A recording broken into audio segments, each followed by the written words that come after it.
Good morning. My name is Kate Bennett. I am the Administrator and CEO of the Boston Housing Authority, and it is my honest privilege to welcome you all to Flat 9 at Whittier today. Before I introduce the mayor, I just want to spend the 30 seconds or so that I have at the mic to say a heartfelt thanks to all of the partners that have been working beside BHA for so long on this project, more than a decade. Our city partners, there are so many city colleagues that have put dollars and sweat into this beautiful new development. POA and Madison Park Development Corporation are wonderful development partners. HUD,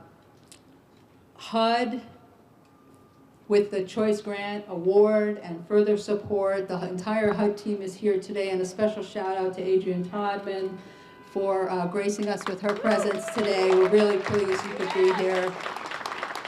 DHCD, Mass Housing, BHA staff, residents, funders, all of you have helped to realize this dream of not only incredibly beautiful housing that surrounds us today, but also a revitalized Ruggles Street, a new park and playground down the street, the thriving DeWitt Center, stronger businesses in Nubian Square, 2 flagship public art installations that will happen nearby now that this is getting built.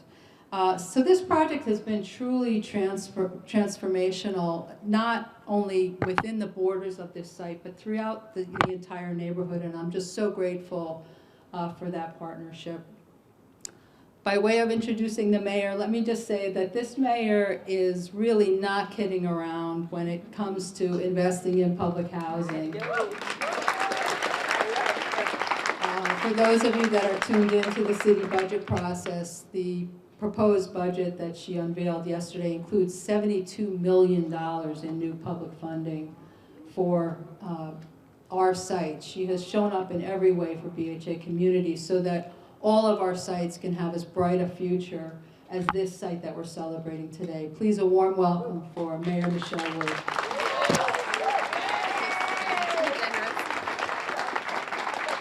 Good morning, everyone.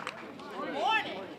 It is a beautiful morning, and I'm so thrilled to be in my summer clothes with you all, celebrating the sunshine and the brightness that this community brings to us, and that our partnerships across the city, state, and federal level have been able to deliver.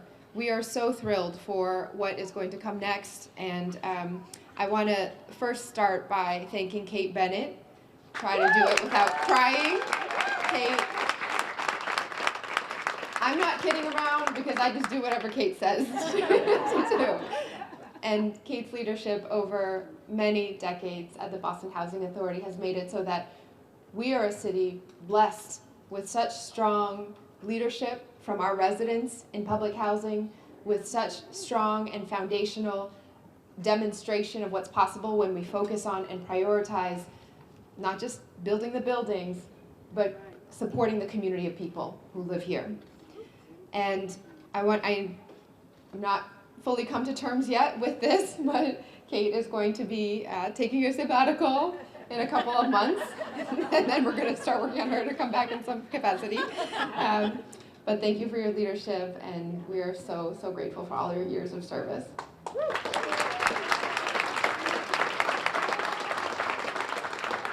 I also want to recognize and thank Kate's successor, who's going to join her in just a few weeks to apprentice for a little bit and then step into the very big shoes, Kenzie Bach from City Council, soon to be administrator.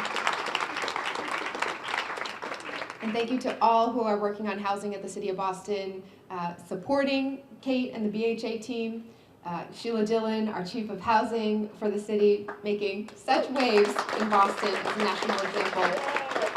Jesse Boatwright, and everyone at the Office of Housing. Thank you also, Congresswoman Pressley, who made today's announcement possible, Deputy Secretary Adrienne Todman from the Department of Housing and Urban Development, Juana Matias, our very own New England Regional Administrator. Where is Juana? Come up here. Undersecretary Jennifer Maddox, we've had to have some very exciting announcements and ribbon cuttings already, and thank you for all your leadership. And our friends in the private and nonprofit sectors, Roger Brown, Managing Director at POA, Crystal Cornegay, Executive Director of Mass Housing, Mary Thompson, Senior Vice President at Bank of America, and most importantly, we are going to hear in a little bit from Ms. Dowman, a resident of Flat 9. Thank you for representing all of the leaders who are our residents here. We are at the final phase of this development, 10 years in the making. Back in 2013, a community engagement project kicked off to ensure that this redevelopment would reflect the needs and dreams of the community that it is designed to serve. And this final redevelopment will reflect what we heard from our residents. Bike lanes, a pedestrian-friendly design, community spaces, public art, as you heard, all celebrating Roxbury's rich history. This summer, we'll be releasing a call for artists to design a long-term public art piece right here at Flat 9. And once the redevelopment is complete, the Whittier community will have a one-for-one replacement of the former apartments, 172 mixed-income housing units, from low and moderate income to market rate, in addition to exciting new commercial spaces for small businesses that will make this area a convenient and vibrant hub for all of our residents and the surrounding community. At a time when housing is a top priority in our city and around the country, we are so grateful to be putting the final touches on this example of what's possible when we partner across sectors and levels of government, when we have champions at the federal level delivering the funds to make this possible, when we have partners at the state level thinking about Boston and our urban communities as absolutely essential in making sure that our housing is not only creating new affordable housing, but updating and maintaining the housing that we already have, and with partners at the city level and city council and throughout the administration who will always prioritize people first. Otra vez en español. Es emocionante estar aquí, empezando construcción en la fase final de Whittier. Este proyecto ha durado 10 años. En el 2013 se puso en marcha un proyecto de participación de la comunidad para garantizar que esta remodelación refleja las necesidades de la comunidad. Y la remodelación final reflejará lo que hemos escuchado de nuestros residentes: carriles para bicicletas, un diseño agradable para los peatones, con espacios comunitarios y arte público para celebrar la rica historia de Roxbury. Este verano lanzaremos una convocatoria de artistas para una obra de arte público de larga duración aquí mismo, en Flat 9.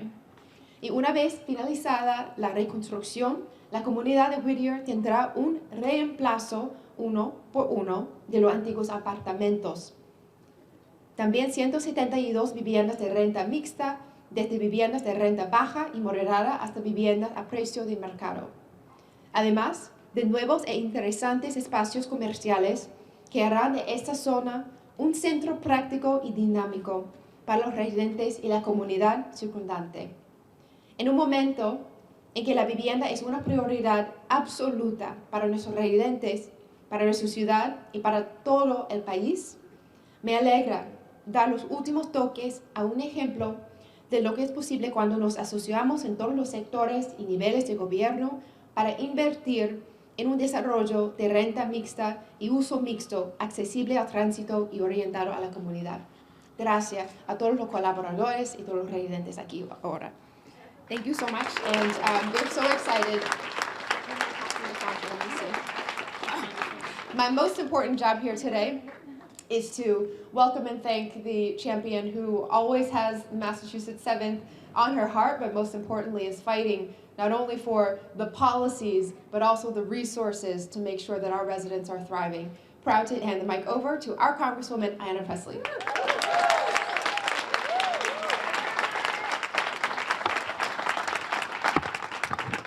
Good morning. Good morning. Truly, it is a beautiful day in the neighborhood. Yes. Madam Mayor, I just want to take a moment. You were talking about things that you are coming to terms with. And, certainly for all of us, one of those is the transition of Mel King. And It just in many ways seems since his homegoing, we've had the opportunity to be in a number of spaces doing the work of actualizing housing justice. Truly, I think in every iteration, the ultimate and best tribute to Mel King. I also want to speak about another way with which we see tributes to Mel King, and that is in diverse, visionary, representative leadership. And we have that in our mayor, in Michelle Wu. As the kids say, she understands the assignment. So can we give it up to our visionary, committed mayor. Grateful for her commitment to housing justice, grateful that she understands that budgets must be a reflection of our values. It is so good to be here in community with all of you this morning to celebrate the completion of this much anticipated groundbreaking of Phase 2 of Flat 9, 52 units of housing that is affordable, a groundbreaking ceremony for Phase 3, the new construction of 172 units of mixed income housing. Let's applaud that.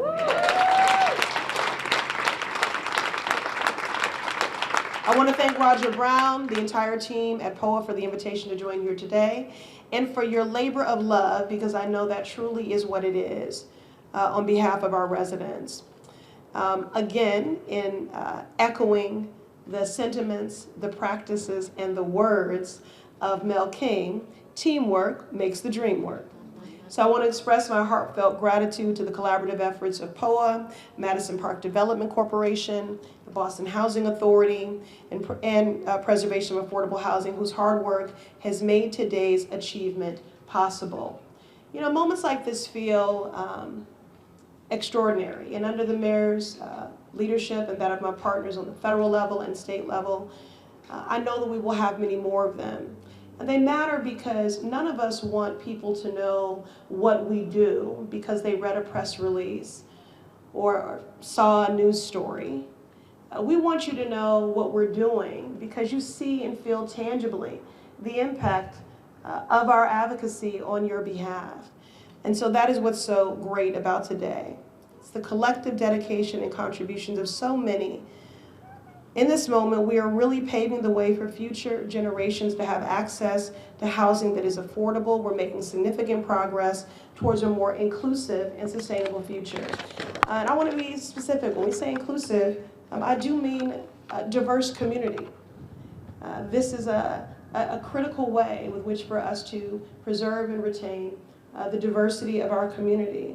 I'm so grateful for our many partners and champions, including the Vest HUD Regional Administrator, Juana Matias, who has stepped into this role and brought her many gifts and who stewards them righteously. We thank you for your commitment every step of the way.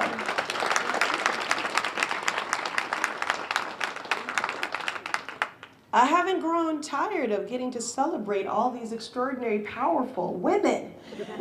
I want to issue and extend a welcome to the Massachusetts 7 to my partner in DC and Deputy Secretary Adrienne Todman for joining us this morning. I was joking with her, well, sort of, you know, saying that we want Marcia Fudge back. And she, I know she's not even remotely tempted to come back to the house, but she is extraordinary, and you all make a great team. So we thank you for your commitment to our families in public housing. And of course, I want to take this opportunity to thank our indefatigable BHA Administrator, Kate Bennett, who had the unmitigated gall to introduce herself to me. Are you kidding me? Kate, your reputation precedes you, my friend. And the legacy of your impact is embedded in the DNA of this city. And as you go on sabbatical, I know at the helm we will have an extraordinary leader. So congratulations again, Kenzie.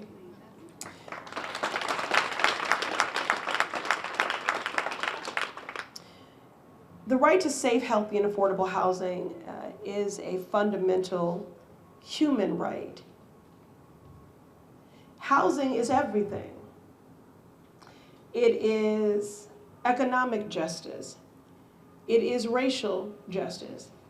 It is how we ensure that we meet our sustainability and climate goals. And it is health.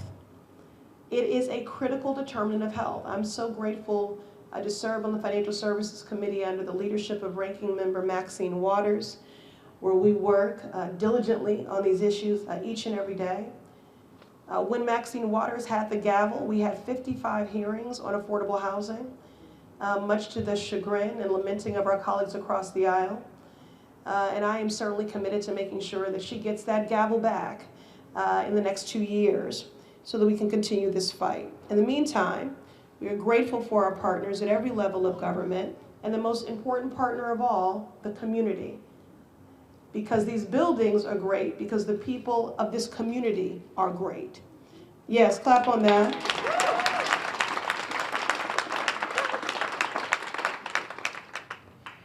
I have a couple members here from my team who work in my district office in Hyde Park. And the number one constituent inquiry, call, appeal that we receive is on housing.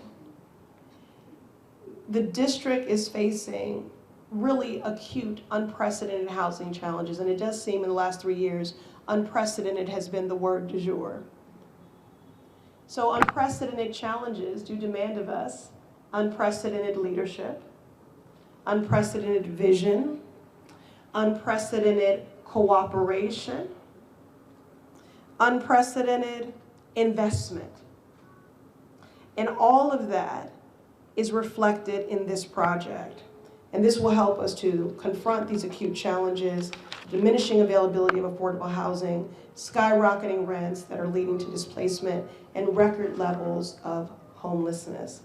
Again, I'm thankful to organizations like POA for your purpose to safeguard, to generate and maintain affordable and healthy homes that promote economic stability, racial equality, and equal opportunities for everyone, and for their willingness to really think creatively about how to address the dire need to rehabilitate existing public housing stock. This new development at Whittier will foster a dynamic and lively space. It will encourage social interactions, collaborative engagement, while also ensuring that families and individuals have access to the housing they need, which is precisely what our residents require and deserve. Empowering all of our residents, giving them a sense of belonging, centering their humanity, their dignity, and most of all, this is a demonstration of their leadership since this has been a people-powered movement. So again, I express my sincere gratitude to everyone, and it is truly a great day in the neighborhood.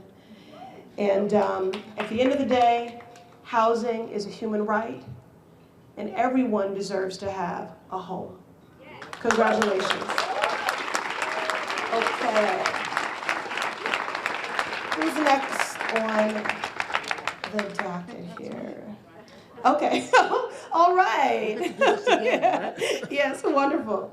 I was just saying, oh yes, we let one man up here. Okay. All right. So, Roger Brown. Thank you, brother. Appreciate it. Okay. Thank you. Nothing like standing out in the crowd. And actually, this group of women tells you a lot about what it took to make this place happen.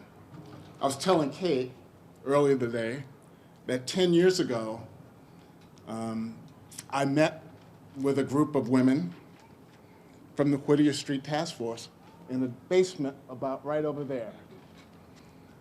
And we had a very intimate conversation about what it meant to do business with preservation of affordable housing and what this process was going to look like.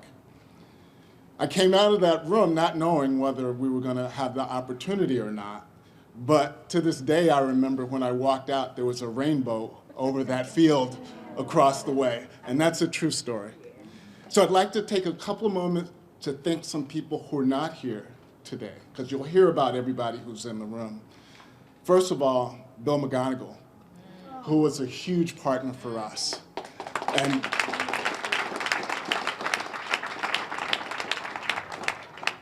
was a very special man, and he and Kate were great partners to us as we got this rolling in 2013, right? And then we had a couple years of master planning to figure out what Ruggles Street was going to be and the DeWitt Center and what this vision could be. And in 2016, before he left the White House, President Obama awarded us a $30 million choice grant to make this happen.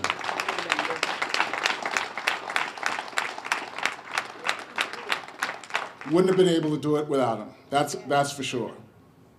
But we couldn't have done it without all these people either. I'll try to speed up a little bit.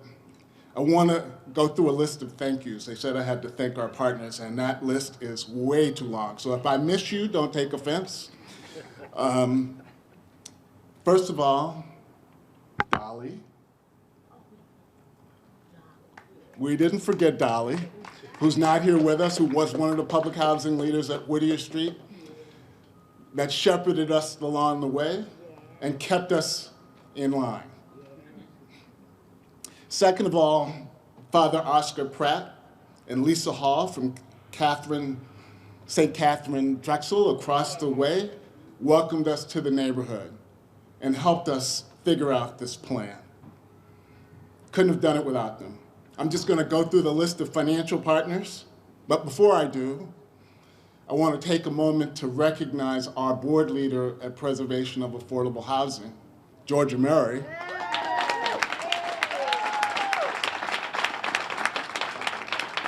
who was patient enough to go along for this ride for 10 years and not pull a string on us. So thank you, Georgia, for believing in us. Our other financial partners who are significant include Bank of America, who you'll hear from later, MHIC, SVB Bank, Peter, you're there, Eastern Bank, AFL-CIO Housing Investment Trust, the U.S. Department of Housing and Urban Development, the state of Massachusetts, the Mayor's Office of Housing in the city of Boston, and last but not least, Mass Housing. And I say that because as we put together the financing for what you see here and what is to come, one of the more significant aspects from our perspective was a dream to make this public housing community the most integrated public housing community in the city of Boston. Not just racially, because that's going to happen, but by helping us build a capital stack to support a diverse group of incomes. We're now having public housing residents, tax credit residents, for those of you who understand that. The next level up, workforce housing for workers at university and medical institutions near us, as well as unrestricted units in a substantial way. A lot of times the financial tools that we have to use will not allow us to do that. But we were able to achieve that here with the support of Mass Housing and from a directive from the local city councilor and former mayor, Janey, who said, Roger, whatever you do, do not build this tower of student housing looking down on 2 blocks of public housing.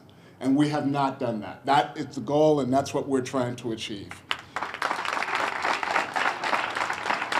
This is taking way too long. Sorry, bear with me.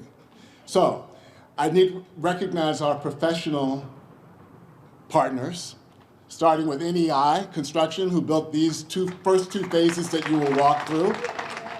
Our partners at Demio that are laboring away on the 3rd phase now. The Haley-Tony Partnership, who's our construction management team. My good friend, Michael Liu, who on one weekend noodled with me on the phone the idea that we could break this into 3 blocks and not 2, and was critical to us actually getting funded from the government. And of course, a huge poet team. Again, I've run out of time. There's just one person I really need to recognize, Mina Jacob, who should really be up here so we can have like all women. Right? You made me do this.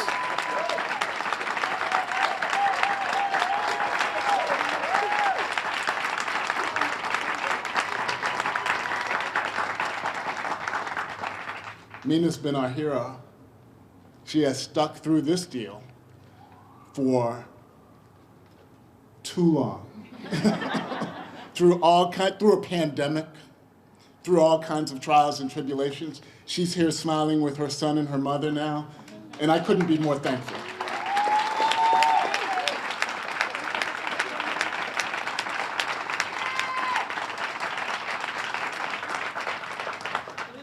So, I get to sit down and introduce a good friend, Adrian Todman. I'm going to leave the title to you. Very good.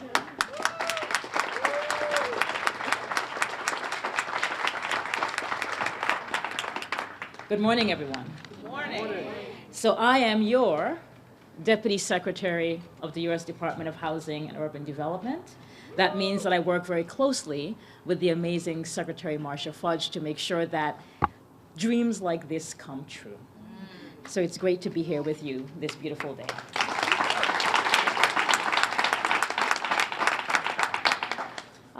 So today it's about leadership, hope, and funding.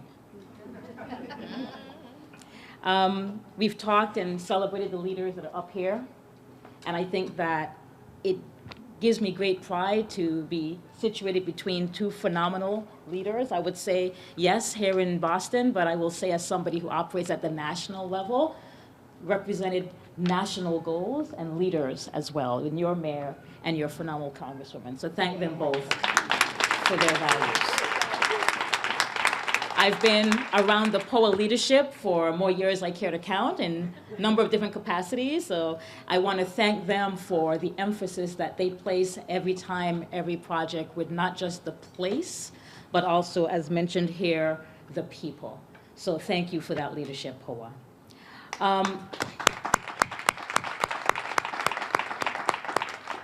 You know, I had the great honor of knowing Bill. He was a phenomenal leader in the public housing space. I used to run a public housing housing authority myself some years ago. And so I don't know what it is about the water here in Boston, Madam Mayor. But to go from Bill's phenomenal leadership to Kate's amazing leadership, and you have earned your sabbatical, my sister. You have, let me just tell you. And certainly looking forward to working with Kenzie and the leadership and HUD is here to support you as the folks that fund your hopes and dreams. Let us know how we can make sure that the shoes that you are filling fit well. And certainly the HUD team who's here, we've heard about our phenomenal regional administrator. Thank you so much, Juana, for your, yes, the answer is yes. And to Robert Suika, who is here, thank you so much for that leadership as well. Let's talk about the money. Because hopes and dreams don't build housing, right? It really takes a gumbo of funding to make this work happen. And I linger on the money because it's one of the reasons why I'm such a proud member of the Biden administration. Because we understand that where the vision is for this, where the vision is for the residents of public housing, can only come to fruition if we're able to fund it. And that's why HUD is so proud to have the Choice program, which was, I think, the catalytic funding that really kickstarted this work. The work that my colleagues at Treasury do with the low-income housing tax credits. I mean, there is no affordable housing, almost no affordable housing in this country that is not built without LIHTC funds. And so I want to thank Bank of America for their support in being an investor. Doesn't stop there. The President's American Rescue Plan is playing a solid role in the funding scheme here as well. And I want to thank the mayor for the foresight of using those funds to invest in housing. Not every city and town across the country is doing that, but where they are, we are proud to be standing there with them. And, yep, that's right. And the president, the vice president, and the secretary know that this isn't the last of it. Right? We know that there's a housing affordability crisis. We know that here in Boston and throughout the country, there's a need for more units for low-income and moderate-income families to be able to afford. And that's why we put forward, Madam Congresswoman, an ambitious 2024 budget to the tune of, you talked about unprecedented, $175 billion that we have to invest in the American people to make sure that there's housing and communities that they can live safely and with integrity. And so that budget is a statement of the president's values. And what do I mean by that? There's a component of the budget that's called the mandatory side. And what sits in there are the healthcare funds. And for one of the first times in the history of funding housing, this administration said, you know what? And I think I heard you say this, Congresswoman. Housing is as important as healthcare.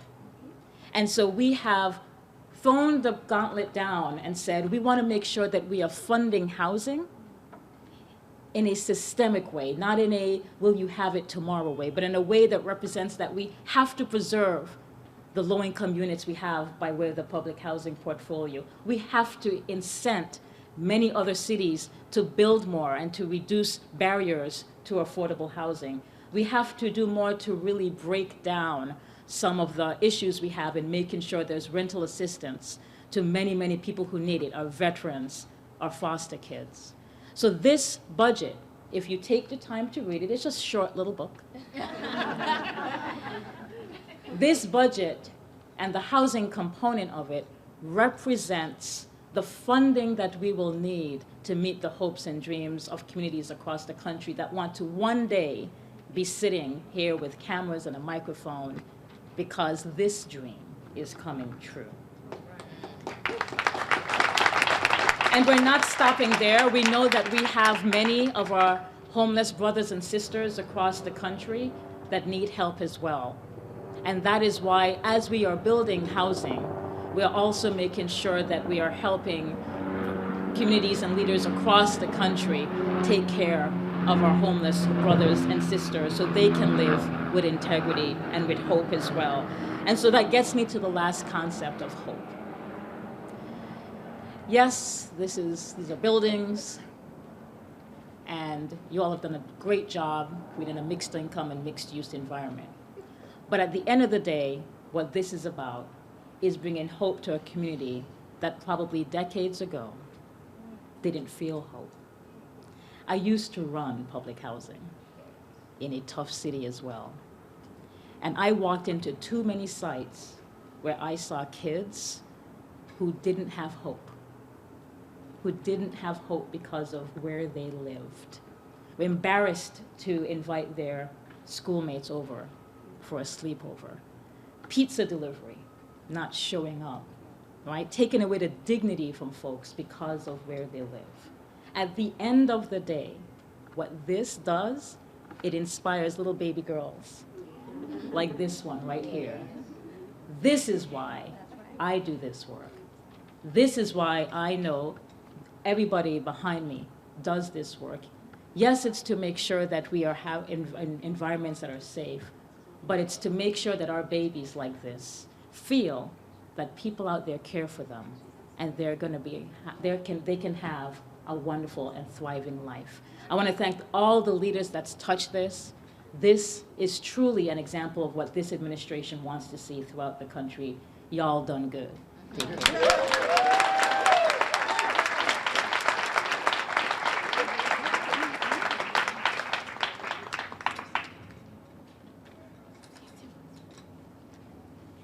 Thank you, Ms. Mayor. I'm so sorry I'm running to do marathon preparation, so I apologize for being disrespectful. You're the mayor. Yeah, you're the mayor. Thank you very much.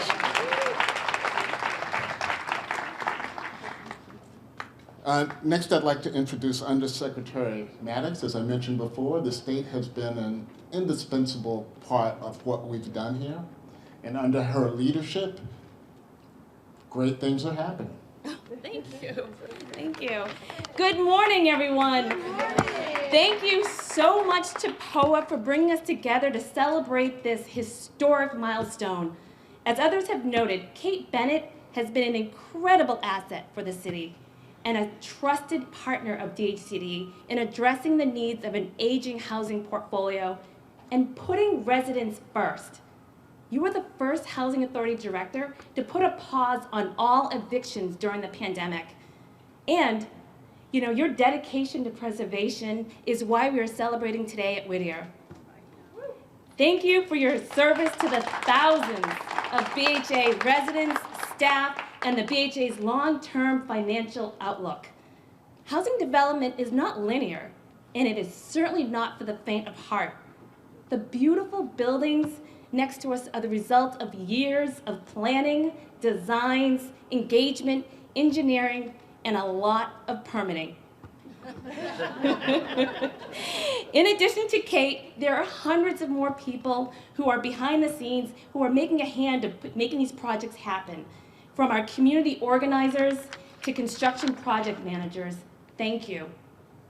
Here in Roxbury, 200 units will become more than 300. An unused, unplanned space is growing into a beautiful, living, breathing neighborhood. At DHCD and with partners like Mass Housing, we continue to look for new ways to collaborate with housing authorities, municipalities, and others to just do what we're doing right now. That is leveraging private and public funding to address the immense demand for housing and support communities that work for all of our residents. Here in Boston, in addition to the Flat 9, we are proud to be working with the BHA to redevelop hundreds of federal and state-aided public housing in Jamaica Plain, East Boston, Mission Hill, and more. Across the state, we have opportunities like this for local housing authorities and private developers to team up and be proactive partners in addressing our housing crisis, and we are ready to work with them. Congratulations to the team at POA, Madison Park, and the BHA, and I'm happy to turn it over to my friend, Crystal Cornegay.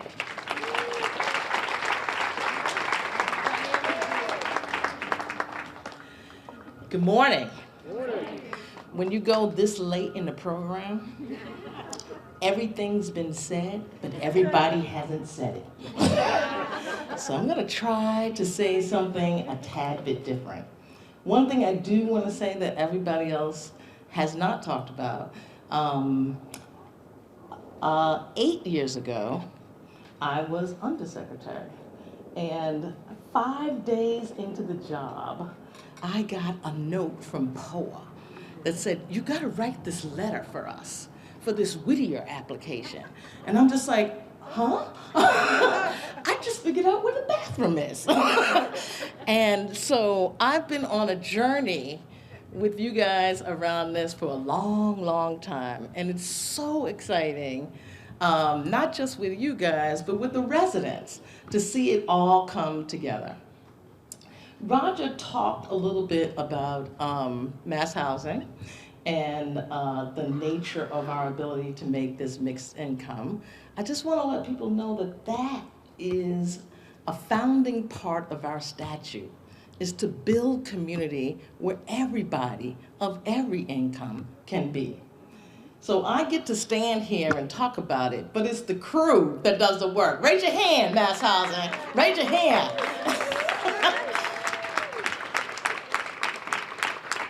And it's nice to have these days, and we're all happy on these days, but getting here is not always happy. And so I want to thank you all for making this possible, for the residents, for the city, for the country, being a leader across many things in terms of confronting the housing challenges of the Commonwealth. And one of the reasons I love that mission is because it's action, it's confronting, right? It's like we take that seriously. You know what I mean? It's like these are hard things and we're not gonna, talk about it. We're gonna collaborate. We're gonna be together, and then we're gonna confront, because we're gonna get it done. And so I want to thank all of our partners on the federal level, all of our partners on the state level. When Jennifer says we're friends, she means that. We're friends. We talk about this kind of stuff after work. We're just like, what are we going to do? And what's with that person? Our partners on the city level, Sheila and I go way back to when we were in kindergarten. You know, our partners and the many folks that we have mentored up through the world. Roger talked about Mina. You know, I am the president of the Mina Jacob Fan Club. And so we make sure that we invest not just in our residents, but in our folks to make sure that, you know, the legacies that we're all building around the city come true. And finally, I want to say we had, when we got the announcement from HUD that we got the award, there was a similar type of event, and there weren't all women and women of color up there. So I just want to say that if you stay long enough, things change.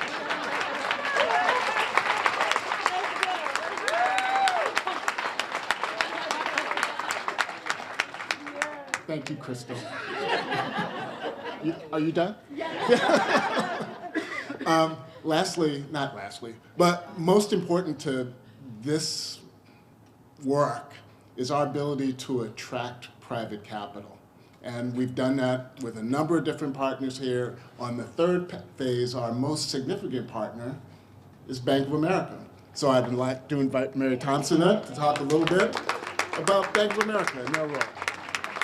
Thank you, everybody. And I, again, am so happy to be here on this beautiful day. It's very hard to, to talk after these fabulous women, and of course, Roger.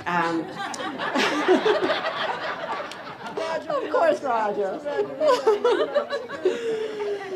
So, Bank of America provided the construction financing and the tax credit equity for phase 3 of this flat 9 at Whittier. We're just so thrilled to be able to provide that capital.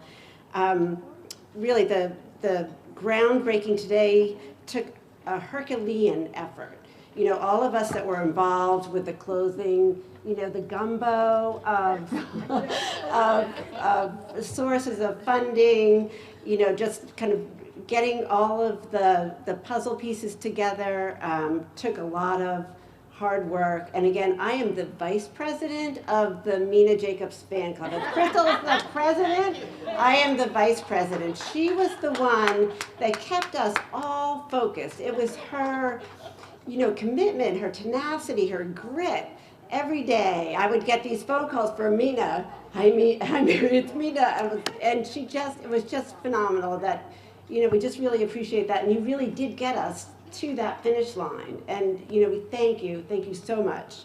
I want to thank my team, the Bank of America team. Trish Marinelli is here today. She's our credit exec. She approves everything that I bring in and say we need to do this. And so thank you, Trish, for your support. You've been phenomenal. And, you know, and our legal counsels, you know, we work with Holland and Knight, the Klein Hornig, every other funder's legal teams have really, you know, again, just helped us, guide us so we could get to this point, figure out these really complex financing structures so that we can close these deals and build this housing. And really, that's it. I'm just, thank you, everybody. Thank you, the BHA, the state, the city, HUD, everybody for getting us here. And I can't wait to be here at the the ribbon cutting for phase 3 in a couple of years. Thank you. Thanks, Mary. We'll make sure that invitation goes out on time. You know, it just dawned on me that we probably did this speaking order upside down. No offense to the VIPs, but the reason we're all here actually is because of the residents at Whittier. Yes. That's where the story starts. Yes. Not a building, not the money, although keep the money coming. It's really about the residents of Whittier. So we'd like to make some space right now for you to hear. I'm going to get the name wrong. I'm sorry. Naomi Dowman. Naomi.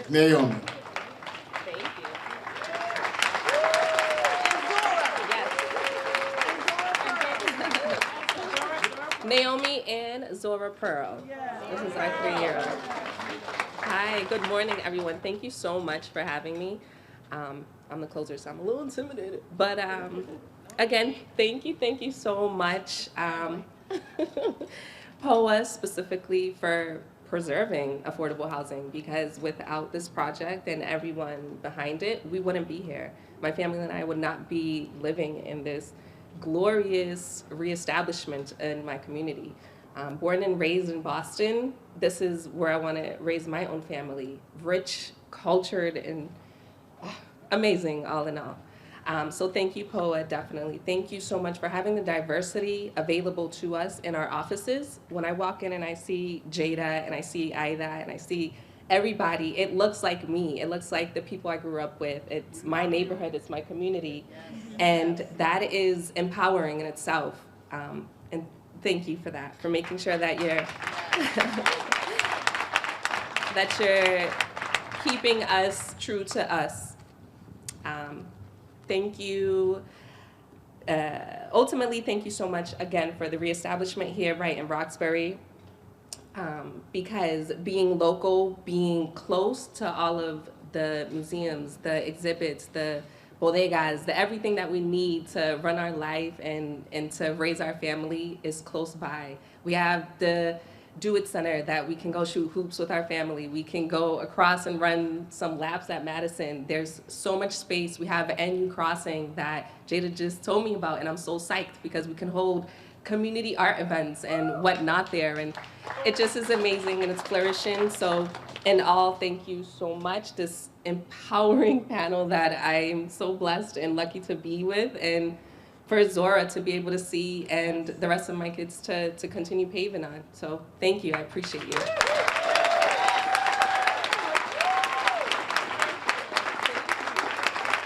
That was fantastic. Stephanie, would you like to come? Excuse me? Roxbury's better than Dorchester.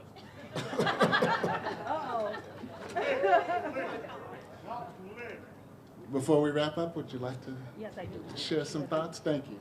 And thank you for having me. Oh, Stephanie. That's my girl. I'd like everybody to bow their head, please, in silence, in remembrance of Bill McGonigal, Dolly, the ones that have gone on to glory. I thank him. I'm still standing. Thank you, Jesus. Thank you, God, for that. Because I was on the team for the history when they first broke ground. Bill McGonigal and Dolly and I and the Mayor Walsh and a lot of other representatives were there up on the podium, and we were so blessed to be able to win the grant from you all. I want to also let you all know I thank God that I'm still standing in remembrance of my board members, in remembrance of Letitia. You were so great for us when we were going through the transformation, and God has risen you up another level. God bless you. Kate, God bless you. You're a sweetheart. I know Bill's shining down on you. I know he is. To a lot of other ones out here. Oh, where's Brenda? Brenda, I'm glad I first met you. I was a nobody. You was never nobody. Never nobody, but now I have rised up, and here I'm standing. Thank you all. And most of all, I want to let you all know, too, that I'm proud. I'm so proud that we got the grant. I'm so proud that, look at the buildings, but you know what everybody's forgetting about? You know what the most important thing is? We're getting ready for the next generations. We're not going to be here forever. So that our children and their children will be here to see the outcome and support of how we stuck together. And if you all go to the DeWitt Center over there, you'll see 2 plaques on the wall, and you'll see outstanding Roxbury women in the community that I gave that performance for them, and outstanding men in the Roxbury community, and I gave that out to them. So thank you all once again. Bernice Woodley, you want to get up and say some word? You can say something because you actually want to speak. Come on, honey. Come on. Because they're going to close it down.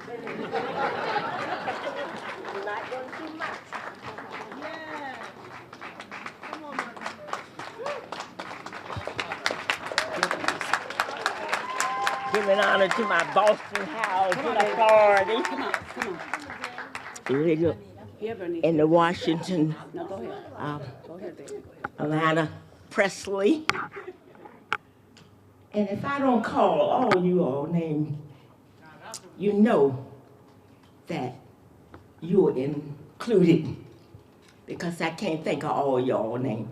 I've been in the task force for 40-some years, and I worked tireless, going to the schools, participating, and I can't tell it all, but I am here today to deliver my message. And I love the building. Nice people. I don't have any complaints. Everybody is nice. They're clean, they're caring, they're attitudable. They love us. We don't have nobody in the building that don't like who. And I'm just glad to be here today. Years ago, I was 39 years old. But I'm younger. Never grow old. Never grow old. I'm gonna get cold, but I ain't gonna grow old. God bless you all. God bless you all. God bless you